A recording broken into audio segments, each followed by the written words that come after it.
First വീഡിയോയുടെ second പാർട്ടാണേ. അത് പറയാനുള്ള എന്തെന്ന് വെച്ചാൽ പിന്നെ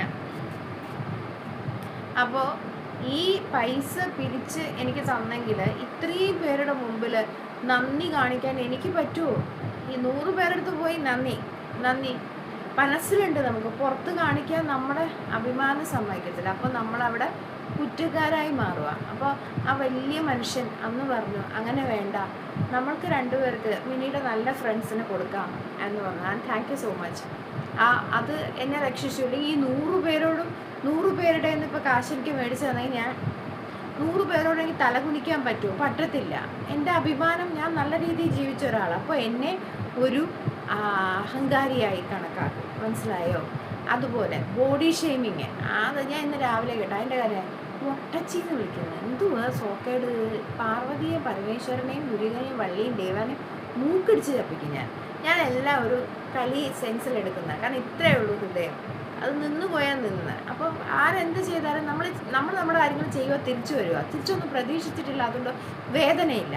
വാരിക്കൊടുത്ത് കൈക്ക് കൊത്തുന്ന ആൾക്കാരുണ്ട്. അത് നമ്മളെ അത് ബാധിക്കാത്തത് നമ്മളിത് ശീലിച്ചു പോകുന്നുണ്ട്. ഭഗവത്ഗീത വായിച്ചാൽ മനസ്സിലാവും. നമ്മൾ ഒരു കാര്യം ചെയ്യുക, അവിടെ നിന്ന് പോരുക. എന്നെ അന്വേഷിച്ച് വരുന്നവരോടൊക്കെ എനിക്ക് പറയാനുള്ളത്, നിങ്ങൾക്ക് വേണ്ട മസാല ഞാൻ തരും, പക്ഷെ അതായിരിക്കില്ല സത്യം.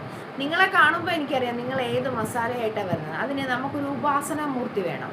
നമുക്കൊരു ഉപാസനാമൂർത്തിയെ വെച്ചിരിക്കാൻ ജീസസ് ആവാം, വാരാഹിയാവാം, ശിവനാവാം, കൃഷ്ണനാവാം, മൂർത്തിയെ വെച്ചേക്കാം. അപ്പോൾ അവർ നമുക്ക് പറഞ്ഞത് ഞാൻ നിങ്ങളോട് തുറന്നു പറയാം. ഞാനൊരു വീട്ടിൽ ചെല്ലുമ്പോൾ, നമ്മളൊരു വീട്ടിൽ ചെന്നാൽ അതിഥിയെ ഇൻസൾട്ട് ചെയ്യാൻ പാടില്ല. ഗൃഹം മുടിഞ്ഞു പോകുന്നതാണ് പറയുന്നത്. അങ്ങനെ ചെയ്യാൻ പാടില്ല. എന്നെ ഭയങ്കരമായി ഇൻസൾട്ട് ചെയ്തു. എൻ്റെ ജീവിതത്തിൽ സംഭവിച്ചത് എന്താണെന്ന് അവർക്കറിയത്തില്ല. അറിയാതെ അവർ ഇൻസൾട്ട് ചെയ്തു. ഞാൻ അവരോടൊന്നും മിണ്ടിയില്ല. ഞാൻ പകരം ചോദിക്കാറില്ല. പകരം ചോദിക്കുന്ന ഏറ്റവും വലിയ പാപമാണ്. നമ്മളെ അടിച്ചിടും ദൈവം. ആ പണി നമ്മുടേതല്ല.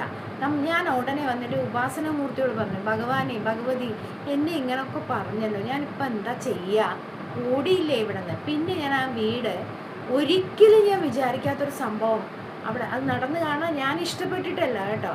ഒരുത്തൻ തനിയെ വേദനിച്ചിട്ട്, മറ്റൊരുത്തനാൽ വേദനിച്ചിട്ട് പായിൽ പോയി അതിനെതിരെ പ്രാർത്ഥിച്ചാൽ വരുന്ന എന്താന്ന് നമുക്ക് അറിയാൻ പറ്റില്ല.